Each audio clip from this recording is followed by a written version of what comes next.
आदरणीय सभापति जी, political leadership तो है ही, लेकिन सरकार के सभी वरिष्ठ अधिकारी जिसका जिसका इन काम से संबंध है, वे लगातार वहां फिजिकल जाते हैं, लगातार वहां संपर्क में रहते हैं और समस्या के समाधान के लिए हर प्रकार से प्रयासों को बल दिया जा रहा है। आदरणीय सभापति जी, इस समय मणिपुर में बाढ़ का भी संकट चल रहा है और केंद्र सरकार राज्य सरकार के साथ मिलकर के पूरा सहयोग कर रही है। आज ही एनडीआरएफ की 2 टीमें वहां पहुंची है, यानी कि प्राकृतिक मुसीबत में भी केंद्र और राज्य मिलकर के मणिपुर की चिंता कर रहे हैं। आदरणीय सभापति जी, हम सभी को राजनीति से ऊपर उठ करके वहां की स्थिति को सामान्य बनाने में सहयोग करना चाहिए, ये हम सबका कर्तव्य है।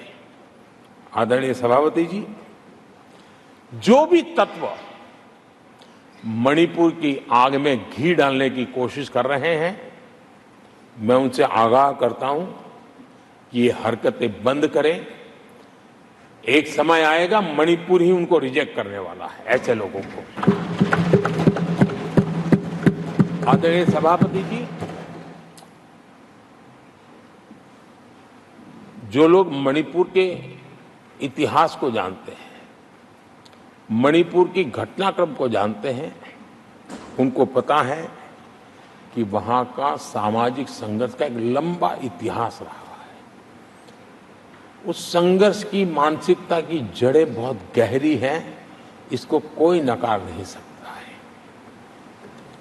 और कांग्रेस के लोग ये न भूले कि मणिपुर में इन्हीं कारणों से 10 बार राष्ट्रपति शासन लगाना पड़ा है। इतने छोटे से राज्य में 10 बार प्रेसिडेंशियल रूल लगाना पड़ा है, राष्ट्रपति शासन लगाना पड़ा है। कुछ तो मुसीबतें होगी और ये हमारे कालखंड में रही हुआ है, लेकिन फिर भी राजनीतिक फायदा उठाने के लिए वहां पर जिस प्रकार की हरकतें हो रही है,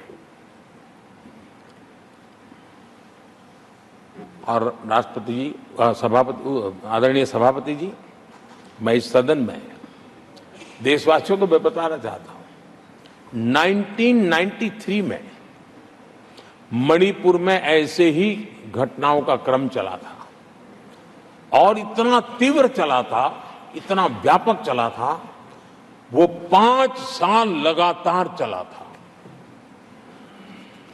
तो ये सारा इतिहास समझ करके हमें बहुत समझदारी के पूर्वक स्थितियों को ठीक करने के लिए प्रयास करना है।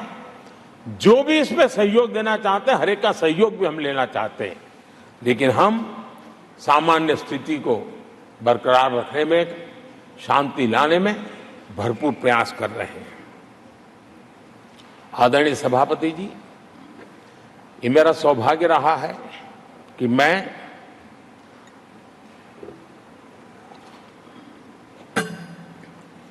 प्रधानमंत्री प्रधान सेवक के रूप में यहां आया।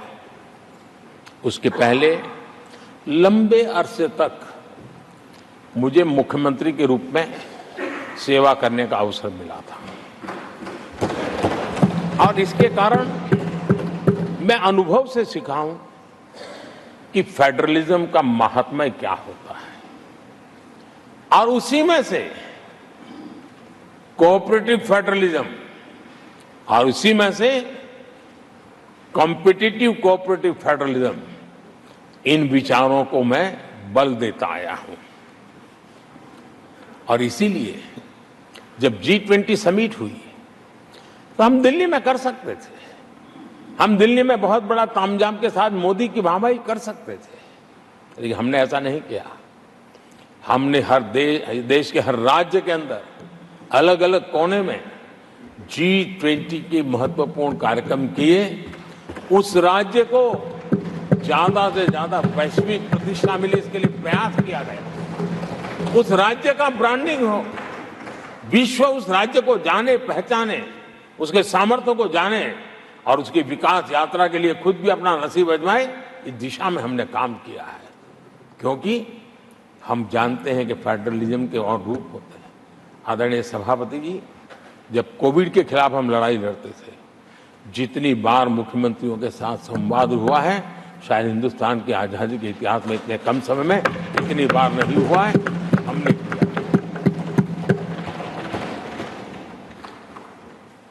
आदरणीय सभापति जी, ये सदन एक प्रकार से राज्यों से जुड़ा हुआ सदन है और इसलिए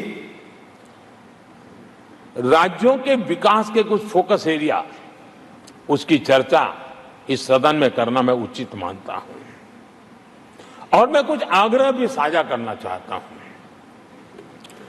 आज हम एक ऐसी स्थिति में हैं जहां हम अगली क्रांति का नेतृत्व कर रहे हैं। इसलिए सेमीकंडक्टर्स और इलेक्ट्रॉनिक मैन्युफैक्चरिंग जैसे सेक्टर्स में हर राज्यों ने बड़ी प्राथमिकता से साथ अपनी नीतियां बनानी चाहिए, योजनाओं लेकर के आगे आना चाहिए। और मैं चाहता हूं कि राज्यों के बीच विकास की स्पर्धा हो, निवेश आकर्षण करने वाली नीतियों में स्पर्धा हो, और वो भी गुड गवर्नेंस के माध्यम से हो, स्पष्ट नीतियों के माध्यम से हो। मैं पक्का मानता हूं कि आज जब विश्व भारत के दरवाजे पर दस्तक दे रहा है, तब हर राज्य के लिए अवसर है। और जब ये राज्यों से जुड़ा हुआ सदन है, तो मैं आग्रह करूंगा राज्यों से कि आप आगे आइए और विकास की यात्रा में आप भी उसका फायदा उठाइए। रोजगार सृजन में इस राज्यों के बीच स्पर्धा क्यों न होनी चाहिए? फलाने राज्य की उस नीति के कारण उस राज्य में नौजवानों को इतना रोजगार मिला, तो दूसरा राज्य कहा है तुम्हारी नीति में मैंने +1 कर दिया तो मुझे ये फायदा मिला। रोजगार के लिए राज्यों के बीच में स्पर्धा क्यों नहीं होनी चाहिए? मैं समझता हूं कि ये देश के नौजवानों के भाग्य को बदलने में बहुत काम आएगा। आज नॉर्थ ईस्ट में, असम में सेमीकंडक्टर पर तेज गति से काम चल रहा है और इससे असम, नॉर्थ ईस्ट, वहां के नौजवानों को बहुत ही फायदा होने वाला है और साथ साथ देश को भी फायदा होने वाला है। और नॉर्थ ईस्ट की धरती, क्योंकि एक राज्य सरकार जब एग्रेसिवली नीतियों को लेकर के आती है तो उसका, आदरणीय सभापति जी, यूएन ने 2023 को ईयर ऑफ मिलेट्स के रूप में घोषित किया था। ये भारत की अपनी खुद की ताकत है, मिलेट्स हमारे छोटे किसानों की ताकत है। और जहां कम पानी है, जहां सिंचाई की सुविधाएं नहीं है, वहां पर मिलेट्स, जो कि एक सुपर फूड है, मैं मानता हूं कि राज्य इसके लिए आगे आए, अपने अपने राज्य के इस सुपर फूड को, मिलेट्स को लेकर के वैश्विक बाजार में जाने की योजना बनाए। उसके कारण दुनिया के हर टेबल पर हिंदुस्तान का मिलेट होगा, डाइनिंग टेबल पर, और हिंदुस्तान के किसान के घर में दुनिया से कमाने का अवसर पैदा हो जाएगा। भारत के किसान के लिए समृद्धि के नए द्वार खुल सकते हैं। मैं राज्यों से आग्रह करूंगा कि आप आइए। आदरणीय सभापति जी, दुनिया के लिए न्यूट्रिशन मार्केट, इसका सॉल्यूशन भी हमारे देश के मिलेट में है। ये सुपर फूड है और जहां पर न्यूट्रिशन की चिंता है, वहां पर हमारा मिलेट बहुत बड़ा काम कर सकता है। हम इस आरोग्य की दृष्टि से भी वैश्विक मंच पर ले जाने के लिए हमारे राज्य आगे आए, अपनी एक पहचान बनाए। आदरणीय सभापति जी, 21वीं सदी में ईज ऑफ लिविंग, ये सामान्य मानवीय का हक है और मैं चाहता हूं कि राज्य सरकार अपने यहाँ के नीति, नियम, व्यवस्थाएं उस प्रकार से विकसित करें ताकि सामान्य नागरिक को ईज ऑफ लिविंग का अवसर मिले। और इस सदन से राज्यों को अगर वो संदेश जाता है तो देश के लिए उपयोगी होगा।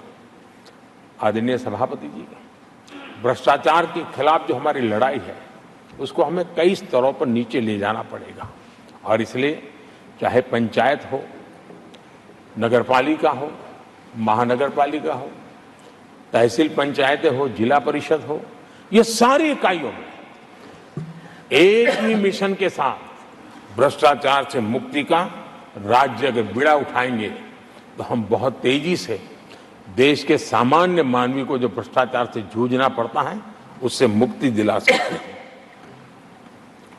आदरणीय सभापति जी, समय की मांग है कि हमारे यहां एफिशिएंसी अब होती है चलती है का जमाना चला गया है। 21वीं सदी में भारत को अगर भारत की सदी के रूप में अपने आप को प्रस्तावित करना है तो हमारे गवर्नेंस के मॉडल में, हमारे डिलीवरी के मॉडल में, हमारे निर्णय प्रक्रिया के मॉडल में एफिशिएंसी बहुत अनिवार्य है।